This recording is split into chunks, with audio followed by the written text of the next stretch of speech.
I was going to ask you about the idea of a citizens' assembly, because you kind of touched on Yeah. it there. Yeah. And do you think that this could genuinely be a thing that would work in the UK? Well, they certainly work, point one. And indeed, I mean, the Irish abortion referendum is a classic. They've been running quite a lot of them on climate change in France. The crucial thing, though, is that they have to be part of the system. So in the UK, it's almost certain that, I mean, there are some running on climate change now, and they are linked into some of the parliamentary committees, but that they're not linked into government. But essentially saying, this is something that is a legitimate and established part of how we take decisions, and we take notice of them. So citizens' assemblies, a lot of people, I'm not of the view that, people are really too dumb to understand these things. All experience, and I mean, you only have to look at a jury trial, and preferably be on a jury trial, which my wife, I've never been on one actually, but my wife was. And you've got 12 people, a great range of people, anything from, I don't know, the refuse collector through to a doctor. And the capacity of people, if provided with information, education, knowledge, data, to go, yeah, on balance, there. There was a classic one, Channel 4 did it years and years ago on capital punishment. And it was within a studio, but it was a citizens' assembly, randomly selected group of people from all over the place. Capital punishment, okay, vote. First of all, are you in favour or against? The majority were in favour. Went through a process of deliberation, all of the upsides, downsides, and all the rest of it, at the end of which the majority were against. So I mean, this really is a piece of constitutional technology, to give it that term, that does work, that is powerful, that gets us back involved. We're supposed to be living democracies, but most of us haven't noticed for quite a long time. It gets us involved. Having made a decision, back to your point, we're then motivated to do it. So yeah, but of course, the people at the centre who got into these positions of power, the politicians, the government ministers, and the higher you go, the more it is that you're interested in power.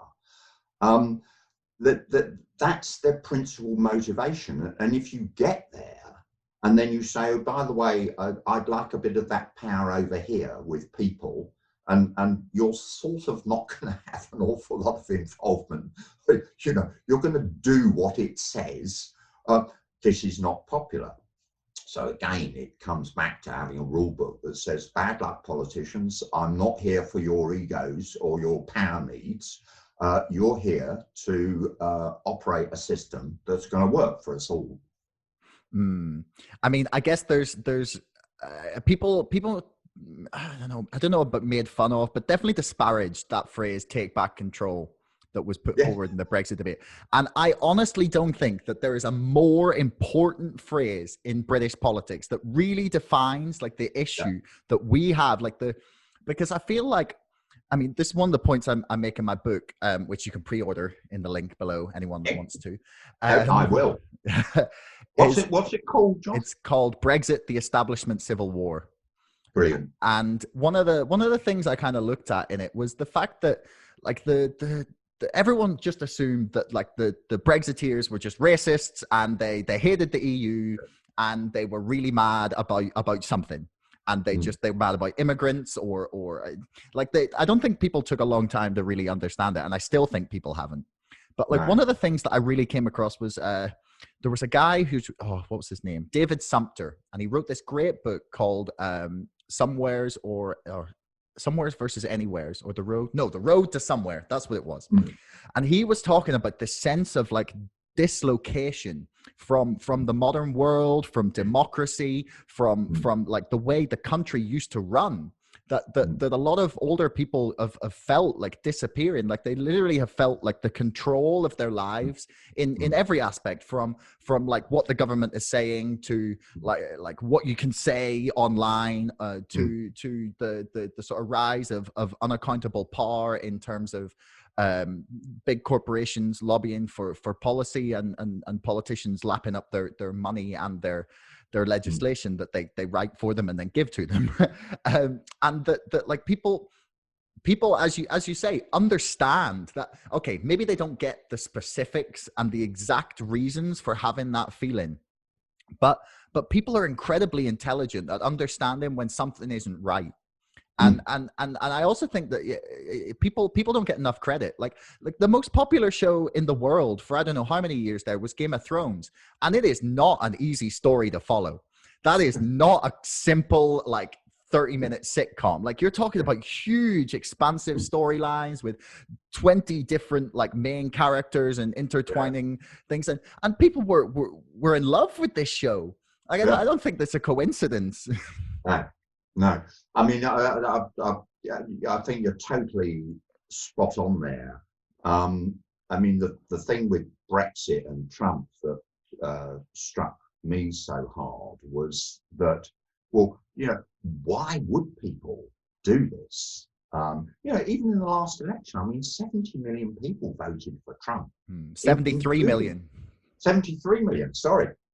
Including, I mean, you know, including a higher proportion for a Republican candidate of Black women, Latinos, you know, et cetera, et cetera, et cetera. So, you know, why are people so desperate to do this? Well, and why are they so desperate to vote for Brexit? And of course, with Brexit, it was the only thing they could do to sort of go, hang on, we're fed up.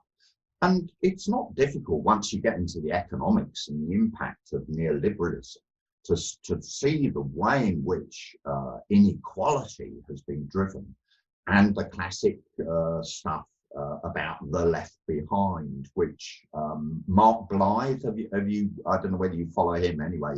He really does a good job at explaining how actually they're not just left behind, but their incomes have dropped and dropped and dropped in the States, and it's the same in this country.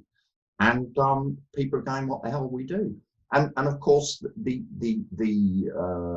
Barnier, I think it was, the EC commissioner, said a lot of people throughout Europe feel that their cultural identity is endangered, and it's become endangered because of the mass migration that's going on within Europe. And you can't just say, well, you know, this is terribly good for you and it's terribly good for everyone, and you know, off you go and get on with it, when rightly or wrongly you feel that your incomes are static or going down, and you see a load of immigrants arriving, doing all of these jobs. And of course, particularly in Britain with the education system, particularly the vocational education system, I mean, here's another part of the systemic picture, leaves many people coming out of school underskilled or indeed unskilled. Compare that with continental Europe, where vocational education is the norm from 15 onwards, and here are all these highly skilled competitors coming towards you. On top of that, actually, free movement of labour is a fundamental of neoliberalism, because it means you can drag labour from anywhere and the price goes down and down and down. So that, I mean, there are all these influences going on which cause people to do apparently crazy things like Brexit. And of course I mean, the other thing that goes on, just the resentment that this leaves with the left behind. And then what happens?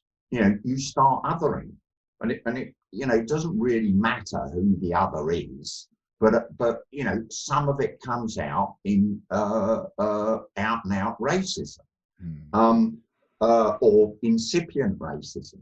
which yeah, it's bad, but why don't we get back, as I think you're doing, to the origins of the cause, and then we might be able to actually improve the situation.